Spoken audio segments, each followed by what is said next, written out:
Hi, I'm Philip, one of the librarians with the Roanoke Public Libraries in Roanoke, Virginia, and today we will be reading Chapter 6 of Neil Gaiman's Coraline. If you've missed any of the previous chapters, you can find them on our Facebook and YouTube pages. So, Chapter 6. Coraline was woken by the mid-morning sun full on her face. For a moment, she felt utterly dislocated. She did not know where she was. She was not entirely sure who she was. It is astonishing just how much of what we are can be tied to the beds we wake up in the morning, and it is astonishing how fragile that can be. Sometimes, Coraline would forget who she was while she was daydreaming that she was exploring the Arctic, or the Amazon rainforest, or darkest Africa. And it was not until someone tapped her on the shoulder and said her name that Coraline would come back from 1,000,000 miles away with a start, and all in a fraction of a second have to remember who she was and what her name was, and that she was even there at all. Now there was sun on her face, and she was Coraline Jones. Yes, then the green and pinkness of the room she was in, and the rustling of a large painted paper butterfly as it fluttered and beat its way about the ceiling, told her where she had woken up. She climbed out of bed. She could not wear her pajamas, dressing gown, and slippers during the day, she decided, even if it meant wearing the other Coraline's clothes. Was there an other Coraline? No, she realized. There wasn't. It was just her. There were no regular clothes in the cupboard, though. They were more like dressing-up clothes, or, she thought, the kind of clothes she would love to have hanging in her own wardrobe at home. There was a raggedy witch costume, a patched scarecrow costume, a future warrior costume with little digital lights in it that glittered and blinked, a slinky evening dress all covered in feathers and mirrors. Finally, in a drawer, she found a pair of black jeans that seemed to be made of velvet night, and a gray sweater, the color of thick smoke, with faint and tiny stars in the fabric, which twinkled. She pulled on the jeans and the sweater. Then she put on a pair of bright orange boots she found at the bottom of the cupboard. She took her last apple out of the pocket of her dressing gown, and then took from the same pocket the stone with the hole in it. She put the stone into the pocket of her jeans, and it was as if her head had cleared a little, as if she had come out of some sort of fog. She went into the kitchen, but it was deserted. Still, she was sure there was someone in the flat. She walked down the hall until she reached her father's study and discovered that it was occupied. "Where's the other mother?" she asked the other father. He was sitting in the study at the desk which looked just like her father's, but he was not doing anything at all. Not even reading gardening catalogs, as her own father did when he was only pretending to be working. "Out," he told her. "Fixing the doors. There was some vermin problems." He seemed pleased to have somebody to talk to. "The rats, you mean?" "No, the rats are our friends. This is the other kind. Big black fellow, with his high tail." "The cat, you mean?" "That's the one," said her other father. He looked less like her true father today. There was something slightly vague about his face, like bread dough that had begun to rise, smoothing out the bumps and the cracks and depressions. "Really, I mustn't talk to you when she's not here," he said. "But don't you worry, she won't be gone often. I shall demonstrate our tender hospitality to you, such that you will not even think about ever going back." He closed his mouth and folded his hands in his lap. "So what am I to do now?" asked Coraline. The other father pointed to his lips. Silence. "If you won't even talk to me," said Coraline, "I am going exploring." "No point," said the other father. "There isn't anywhere but here. This is all she made. The house, the grounds, the people in the house. She made it, and she waited." Then he looked embarrassed, and he put one finger to his lips again, as if he had just said too much. Coraline walked out of his study. She went into the drawing room, over to the old door, and she pulled it, rattled and shook it. No, it was locked fast, and the other mother had the key. She looked around the room. It was so familiar that was what made it feel so truly strange. Everything was exactly the same as she remembered. There was all her grandmother's strange-smelling furniture. There was the painting of the bowl of fruit, a bunch of grapes, 2 plums, a peach, and an apple, hanging on the wall. There was a low wooden table with lion's feet, and the empty fireplace which seemed to suck heat from the room. But there was something else, something she did not remember seeing before. A ball of glass up on the mantelpiece. She went over to the fireplace. She went up on tiptoes and lifted it down. It was a snow globe with 2 little people in it.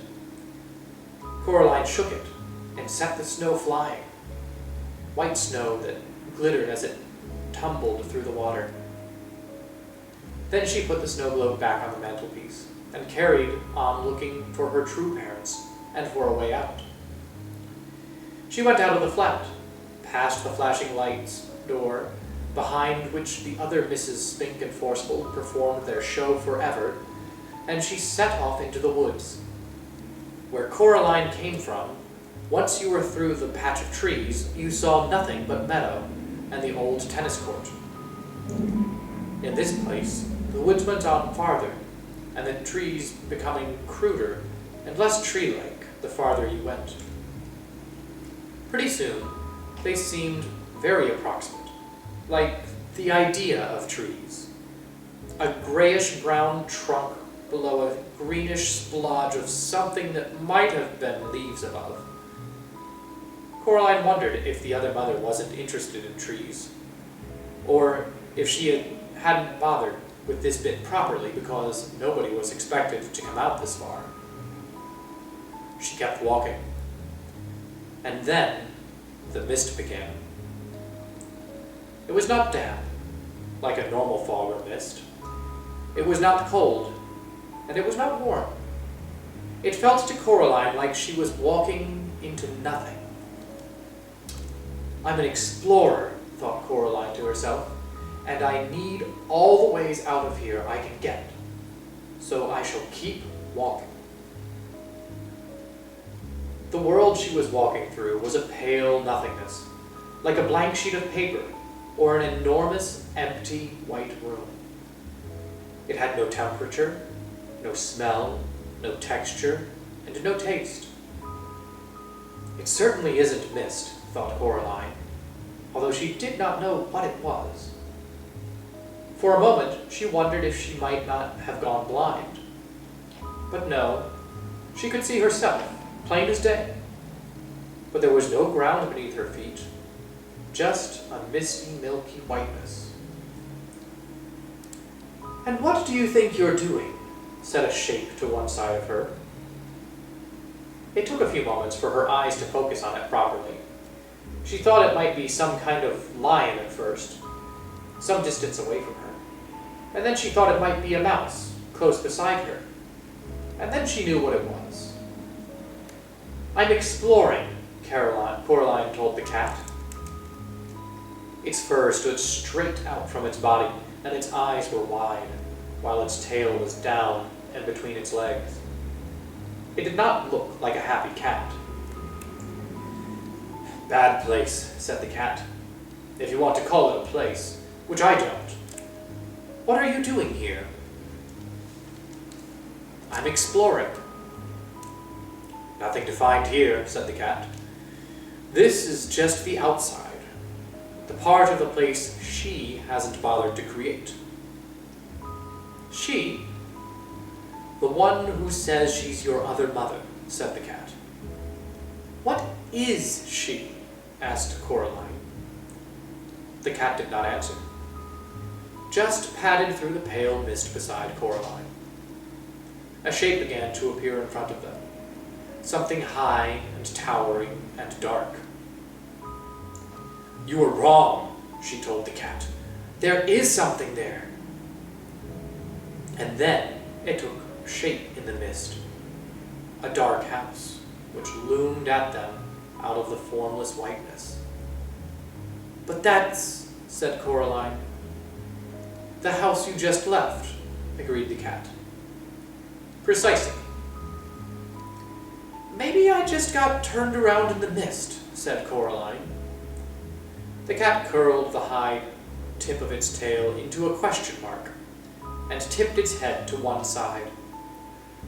You might have done it, it said. I certainly would not.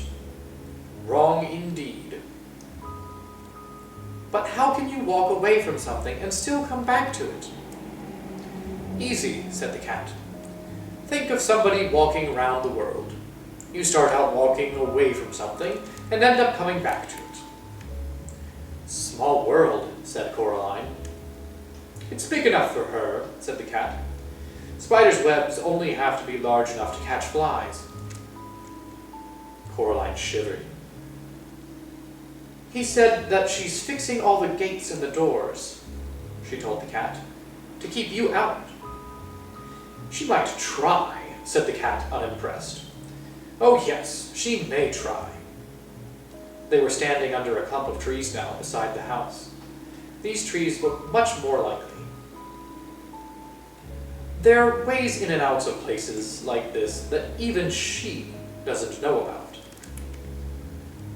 Did she make this place then? Asked Coraline. Made it, found it, what's the difference? Asked the cat. Either way, she's had it a very long time. Hang on. And it gave a shiver and a leap before Coraline could blink. The cat was sitting with its paw holding down a big black rat. It's not that I like rats at the best of times, said the cat, conversationally, as if nothing had happened. But the rats in this place are all spies for her. She uses them as her eyes and hands. And with that, the cat let the rat go. It ran several feet, and then the cat, with one bound, was upon it, batting it hard with one sharp-clawed paw, while the other paw held the rat down.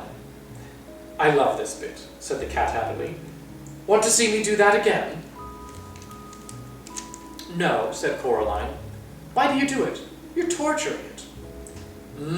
Said the cat. It let the rat go. The rat stumbled, dazed for a few steps, then began to run. With a blow of its paw, the cat knocked the rat into the air and caught it in its mouth. Stop it, said Coraline. The cat dropped the rat between its two front paws. There are those, it said, with a sigh, in tones as smooth as oiled silk, who have suggested that the tendency of a cat to play with its prey is a merciful one. After all, it permits the occasional funny little running snack to escape from time to time. How often does your dinner get to escape? And then it picked the rat up in its mouth and carried it off into the woods behind a tree. Coraline walked back into the house. All was quiet and empty and deserted. Even her footsteps on the carpeted floor seemed loud. Dust motes hung in a beam of sunlight. At the far end of the hall was the mirror. She could see herself walking toward the mirror, looking, reflected, a little braver than she actually felt. There was nothing else there in the mirror, just her in the corridor. A hand touched her shoulder, and she looked up. The other mother stared down at Coraline with big, black, button eyes. Coraline, my darling, she said. I thought we could play some games together this morning. Now you're back from your walk. Hopscotch? Happy families? Monopoly? You weren't in the mirror, said Coraline. The other mother smiled. Mirrors, she said, are never to be trusted. Now, what game shall we play? Coraline shook her head. I don't want to play with you, she said. I want to go home and be with my real parents. I want you to let them go. To let us all go. The other mother shook her head very slowly. Sharper than a serpent's tooth, she said, is a daughter's ingratitude. Still, the proudest spirit can be broken with love. And her long white fingers waggled and caressed the air. I have no plans to love you, said Coraline. No matter what. You can't make me love you. Let's talk about it, said the other mother, and she turned and walked into the lounge. Coraline followed her. The other mother sat down on the big sofa. She picked up a shopping bag from beside the sofa and took out a white, rustling paper bag from inside it. She extended the hand with it to Coraline. Would you like one? She asked politely. Expecting it to be a toffee or a butterscotch ball, Coraline looked down. The bag was half filled with large, shiny black beetles, crawling over each other in their efforts to get out of the bag. No, said Coraline, I don't want one. Suit yourself, said her other mother. She carefully picked out a particularly large and black beetle, pulled off its legs, which she dropped neatly in a big glass ashtray on the small table beside the sofa, and popped the beetle into her mouth. She crunched it happily. Yum, she said, and took another. You're sick, said Coraline. Sick and evil and weird. Is that any way to talk to your mother? Her other mother asked, with her mouth full of black beetles. You aren't my mother, said Coraline. Her other mother ignored this. Now, I think you are a little overexcited, Coraline. Perhaps this afternoon we could do a little embroidery together, or some watercolor painting. Then dinner, and then, if you have been good, you may play with the rats a little before bed. And I shall read you a story and tuck you in, and kiss you good night. Her long white fingers fluttered gently, like a tired butterfly, and Coraline shivered. No, said Coraline. The other mother sat on the sofa. Her mouth was set in a line. Her lips were pursed. She popped another black beetle into her mouth, and then another, like someone with a bag of chocolate-covered raisins. Her big, black button eyes stared into Coraline's hazel eyes. Her shiny black hair twined and twisted about her neck and shoulders, as if it were blowing in some wind that Coraline could not touch or feel. They stared at each other for over a minute. Then, the other mother said, Manners! She folded the white paper bag carefully, so no black beetles could escape, and she placed it back in the shopping bag. Then she stood up, and up, and up. She seemed taller than Coraline remembered. She reached into her apron pocket and pulled out first the black door key, which she frowned at and tossed into her shopping bag. Then a tiny silver-colored key.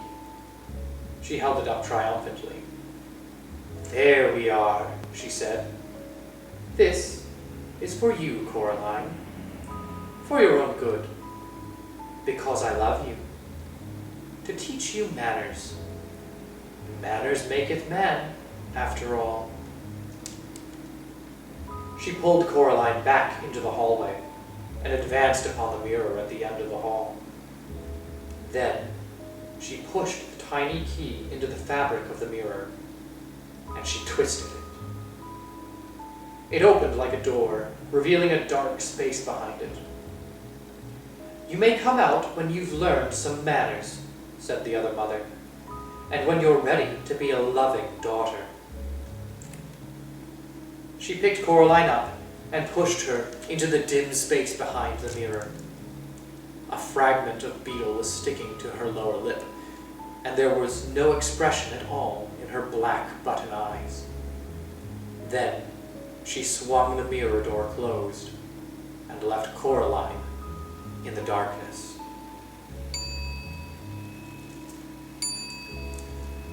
So that was the end of Chapter 6. Join us tomorrow for Chapter 7. Bye.